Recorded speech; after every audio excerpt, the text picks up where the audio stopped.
మిమ్మల్ని ఏమనడం లేదు, మేము బాధ్యతగానే ఉన్నామండి. మీరు మమ్మల్ని అర్థం చేసుకుంటాం, తప్పుగా అర్థం చేసుకుంటున్నారు. అది నేను చెప్పేది.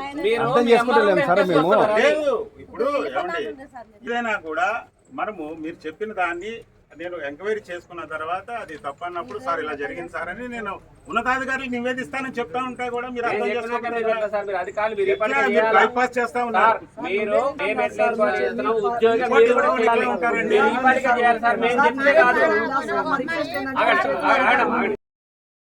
తీసుకెళ్తామని చెప్తున్నారు. చచ్చిపోయాడు, అచ్చగాని అంటాడు. నాగయ్య ఎప్పుడు వచ్చి చెప్పాలంటే నాగయ్య శివ పిటిషన్ ఇస్తుందా? తన జిల్లాలో జరిగినటువంటి వాటి అధికారులు బాధ్యతగా చదువు ఎంక్వైరీ చేయాలి.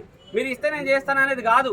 ఆల్రెడీ ఈ రోజు జరగలేదు, ఈ రోజు జరిగితేనే మిమ్మల్ని అడుగుతుంటే ఆల్రెడీ జరిగింది. అక్కడ ఒక ఎంఆర్ఓని పెట్టారు, మీరు మీ ఎంఆర్ఓ ఏమైనా చేశాడా సార్ అన్నాను. వాళ్ళు తిండికి లేక చస్తా ఉన్నారు. అక్కడ వాళ్ళకి తిండి గింజలు అరేంజ్ చేయలేదు, అక్కడ పికెటింగ్ పెట్టలేదు. ఏ వెంకటేశ్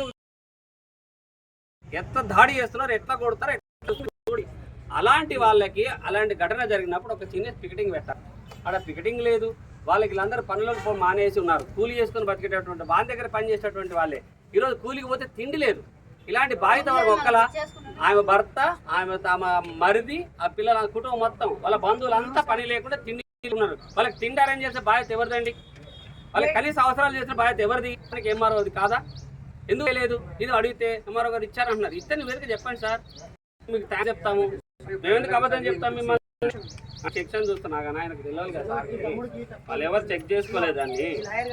దీంట్లో రేప్ సెక్షన్ ఉందా?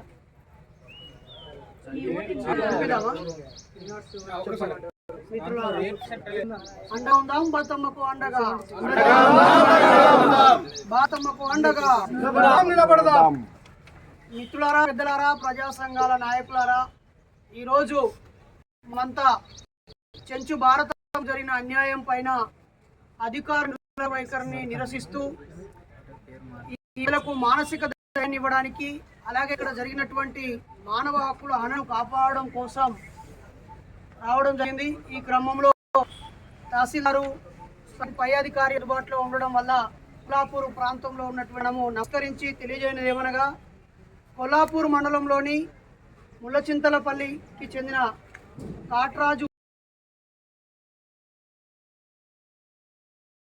ఇద్దరు అనుచరులు చేసిన అత్యాచారం, చిత్రహింసల గురించి తెలుసుకున్న దళిత, ఆదివాసీ ప్రజా సంఘాల నాయకులు స్పందించి కొల్లాపూర్కు వచ్చాం. కుటుంబ సభ్యులతో మాట్లాడిన తర్వాత కొన్ని ముఖ్యమైన విషయాలను మీ దృష్టికి తీసుకొస్తున్నాం. ఒకటి, బండి వెంకటేష్ యాదవ్ పై నమోదు చేసిన ఎఫ్ఐఆర్లో అన్ని నేరాలకు డిఎంహెచ్ఓ ద్వారా ఇక్కడ వచ్చి వైద్యాన్ని అందించి చాలా రక్తలేమి అనేక సమస్యలతో ఉన్నారు. చాలా మంది మధ్యలోనే చచ్చిపోయిన వాళ్ళు ఉన్నారు. దాదాపు 200 మంది గడిచిన 10 ఏళ్లలో చచ్చిపోయి 30 సంవత్సరాల లోపు వాళ్ళే 100 మంది ఆడపిల్లలు, భర్త లేని స్త్రీలు ఉన్నారు. ఇది ఒక సోషల్ ఇష్యూగా తీసుకోవాలని కూడా కోరుతున్నాం. అత్యాచారానికి, చిత్రహింసలకు బలైన భారతమ్మ కుటుంబానికి అవసరమైన తిండి గింజలు, ఇతర సౌకర్యాలు కల్పించలేదు కనుక పోలీసు వ్యవస్థ నుండి జరిగిన ఈ తప్పిదాన్ని సవరించుకొని మీరు తగిన న్యాయపరమైన చర్యలు తీసుకోవాలని కోరుతా ఉన్నాము.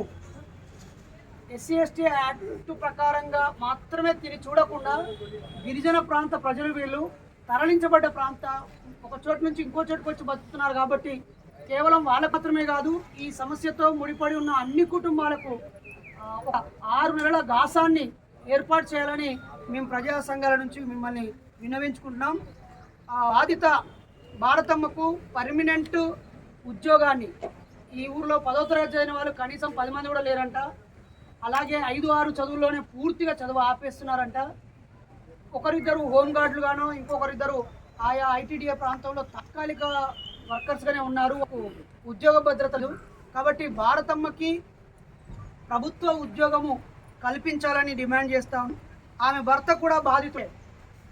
ఇంత చిత్రహింసలకు గురైనటువంటి మహిళకు భర్తగా ఉన్న జీవితాంతం ఒక శిక్షని, ఒక భారాన్ని, ఒక ఆవేదనను మోసేటువంటి స్థితి.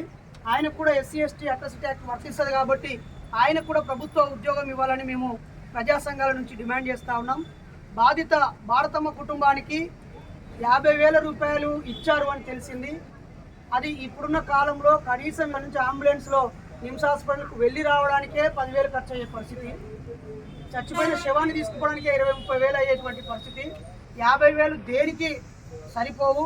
కాబట్టి ఆమెకు 50 లక్షల రూపాయలు నష్టపరిహారంగా మరియు 5 ఎకరాల భూమి, 5 ఎకరాల సాగు భూమిని ఇవ్వాలని మేము డిమాండ్ చేస్తూ ఉన్నాం. గౌరవ మంత్రి గారు 2 ఎకరాలు ఇస్తానని నోటి మాటతో చెప్పారు. మాటలు ఎప్పుడు ఉండవు. 20 ఏళ్ల క్రితం వాళ్ళని తరలించేప్పుడు ఇచ్చినటువంటి మాటలకే ఆకారం లేదు, ఆచరణ లేదు. కాబట్టి 5 ఎకరాల భూమిని 50 లక్షల రూపాయల డబ్బుని వెంటనే ఆమెకు ఆధార్ కార్డు ఇచ్చి బ్యాంక్ ఓపెన్ చేసి ఆమెకు డిపాజిట్ చేయాలని డిమాండ్ చేస్తూ ఉన్నాం. పై డిమాండ్స్ను సకాలంలో నెరవేర్చాలని తమని కోరుతూ, నెరవేర్చని ఎడల దశల వారీగా పెద్ద ఎత్తున రాష్ట్ర స్థాయిలో ఆందోళన కార్యక్రమాలు రాజ్యాంగబద్ధంగా చేపడతామని తమరికి తెలియజేస్తూ ఈ వినతి పత్రాన్ని అందరి సమక్షంలో మీకు అప్పగిస్తున్నాం. అరెస్ట్ చేయాలి బండి శివుడును వెంటనే, అరెస్ట్ చేయాలి బండి శివుడును వెంటనే, అండగా ఉందాం కారాజ్ భారత కుటుంబానికి.